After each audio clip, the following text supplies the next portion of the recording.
بتبدا حياتك العمليه ولسه ما عندكش خبره، وعشان تبدا تشتغل فالناس بتطلب خبره وانت مش عارف تشتغل ازاي من غير ما يبقى عندك خبره. انا كنت في مكانك ده بالظبط من 20 سنه. لو انت شايف انك عشان تشتغل لازم خبره، فكر تاني وانا هثبتها لك الفيديو ده واقول لك تعمل ايه في اول شغلانه ليك عشان تشتغلها من غير ما يبقى عندك خبره يا معلم. بس هطلب منك طلب الاول، شوف الانترو وتعالى لي مره تانيه. ومساء الفل everybody، معاكم عمر عبد الرحيم.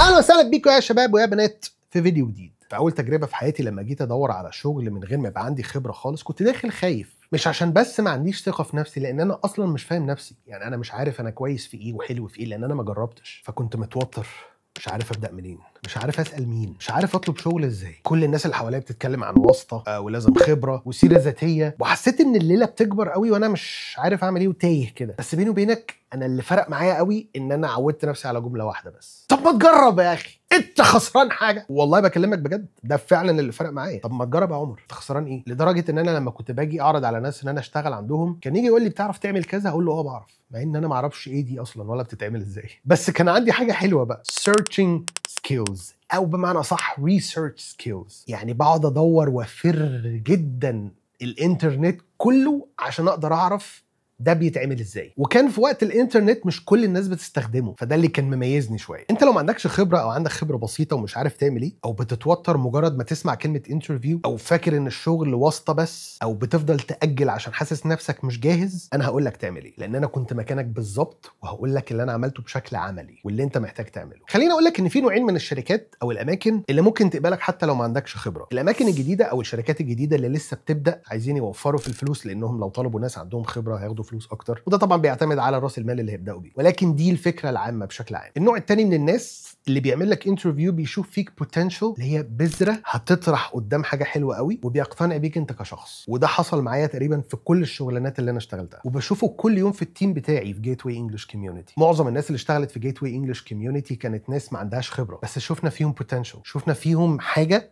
مش موجوده في باقي الناس، حتى الناس القديمه، الناس اللي عندها خبره. لان انا عايز اقول لك هنا على حاجه، انا كصاحب شركه ان انا اخد حد ما عندوش اكسبيرينس ولا عنده سكيلز قويه، بس عنده اتيتيود كويس وعنده بذره اقدر ابني عليها، وشايف فيه حماس وعايز يبني نفسه وعايز يتعلم، ده هيبقى بالنسبه لي احسن بكتير جدا من شخص جاهز خلاص حاسس ان هو وصل للي هو عايزه، مش عايز ان هو يطور من نفسه. في حاجات محتاج تعملها قبل ما تجهز، لان انت هنا انا محتاج اسالك سؤال: انت فعلا جاهز لو الفرصه جات لك ولا لا؟ ويعني ايه جاهز اصلا؟ اولا انت محتاج تتعلم سوفت سكيلز، واللي هي بيقولوا عليها المهارات الناعمه، اتكلمت عنها في فيديوهات كتيره، واللي منها بتتعلم ازاي تتعامل مع الناس، واللي هي الكوميونيكيشن سكيلز، واللي بتتلخص بقى في البودي لانجوج والتون اوف فويس بتاعتك والكلام اللي بتنتقيه، وكمان الفيشل اكسبريشنز او التعبيرات الوجه بتاعك. وده كان بس مجرد مثال للسوفت سكيلز. السوفت سكيلز كتيره جدا، وابدا ان انت تعمل سيرش كتير في الموضوع ده. انا قلت لك في البدايه اللي فرق معايا الريسيرش سكيلز اللي عندي، دي اول حاجه محتاجه تكون موجوده عندك، وده اللي هيخلي اي حد يشوف فيك بوتنشال، او اي حد يشوف فيك بذره او امل يبدا ان هو يتمسك بيك. عشان تاخد خبره بقى عمليه، فانت هتدور على نوعين من الشغل: شغل محتاج بوتنشال، محتاج حد ما عندوش خبره بس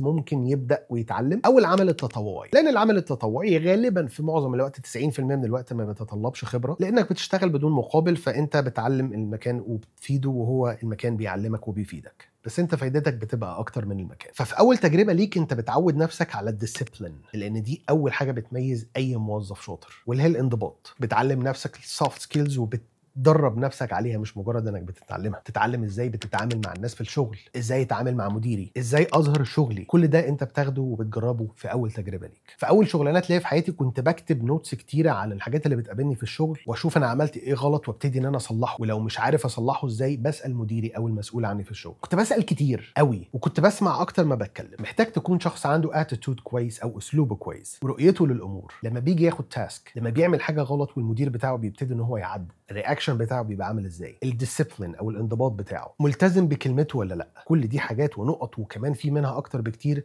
وبيتلخص في كلمه attitude. ممكن تكون مش خبير في حاجه او ما عندكش خبره كبيره في حاجه، بس دماغك شغاله ونظيفه وبتعرف تتعامل وبتحاول. الحاجات دي كلها لوحدها تخليك افضل بكتير من حد عنده خبره 10 سنين في مجال بس ما عندوش الحاجات دي. بس خليني اقول لك على حاجه بقى، ودي خاصه بوعيك انت. لو دخلت تشتغل في اول او تاني او حتى تالت شغلانه ليك بهدف المرتب وانا عايز اكسب فلوس بس، فانت مش هتوصل، لان ما ينفعش يبقى ده هدفك خاصه في البدايه. بص، في كلمه انا كنت بسمعها كتير زمان وما كنتش مقتنع بيها لحد ما كبرت: الفلوس كده كده هتيجي، المهم انك تبني نفسك ومخك وعقلك والاتيتود بتاعك. هو مخك وعقلك هما الاثنين واحد، فانا قلتها كده وخلاص، فانا اعتبرها حشو في الفيديو. الملخص: محدش محتاجك جاهز 100%، مفيش حد بيكون جاهز من الاول. اكتب اخطائك وتعلم منها واسال واسمع اكتر، لان اللي بيفرق في الناس اللي بتنجح مش اللي بدأوا وهم جاهزين او مش جاهزين، اللي بدأوا بدري. فالشغل مش كله واسطه، الشغل مش كله محسوبيه، الشغل مش كله بيطلب خبره. ركز على الاتيتود بتاعك وجرب واشتغل على السوفت سكيلز والريسيرش سكيلز اللي عندك. احكي لي ايه اللي حصل معاك في اول انترفيو دخلته في حياتك في كومنت. يا رب تكونوا استفدت النهارده او اتبسطتوا. ثانك يو سو ماتش فور واتشنج، واشوفكم ان شاء الله الفيديو الجاي.